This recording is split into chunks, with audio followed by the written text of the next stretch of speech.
हामी किन बसिरहने कि हामी मर्नै पर्ने? दोस्रो राजा 7 अध्यायको 3 पद। यो सन्देश मुख्य रूपमा येशूमा विश्वास गर्नेहरूका लागि हो।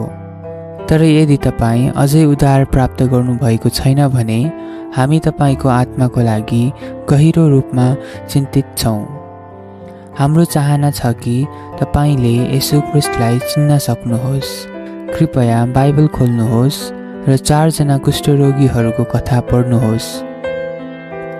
उनीहरूको अवस्था तपाईँको जस्तै थियो। उनीहरू जहाँ थिए त्यहाँ बसे भने निश्चय नै मर्ने थिए। तर उनीहरू अगाडि बढे भने तिनीहरूलाई नयाँ जीवन पाउने अवसर थियो। तपाईँको अवस्था पनि त्यस्तै हो। यदि तपाईँ पापमा नै बसिरहनुहुन्छ भने अनन्त विनाश निश्चित छ।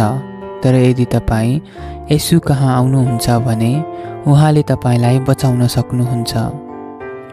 तपाईँका केही साथीहरू वा चिनेका व्यक्तिहरूले पहिले नै उहाँको कृपा पाइसकेका छन्। तपाईँ पनि परमेश्वरको कृपाको आशा गर्न सक्नुहुन्छ। प्रयास गरेर हेर्नुहोस्। अनन्त रूपमा नाश हुनु अत्यन्त डरलाग्दो कुरा हो। त्यसैले यदि तपाईँसँग बाँच्ने कुनै आशा छ भने तपाईँले त्यसलाई समात्नुपर्छ। तर हामी केवल अनुमान गर्दै बोलिरहेका छैनौँ। परमेश्वरको वचन स्पष्ट छ। यदि तपाईँ येशूलाई खोज्नुहुन्छ भने उहाँलाई अवश्य पाउनुहुन्छ। उहाँ कहाँ आउने कुनै पनि व्यक्तिलाई उहाँले अस्वीकार गर्नुहुन्न। यदि तपाईँ उहाँमाथि विश्वास गर्नुहुन्छ भने तपाईँ नाश हुनुहुने छैन, बरु अनन्त जीवन प्राप्त गर्नुहुनेछ।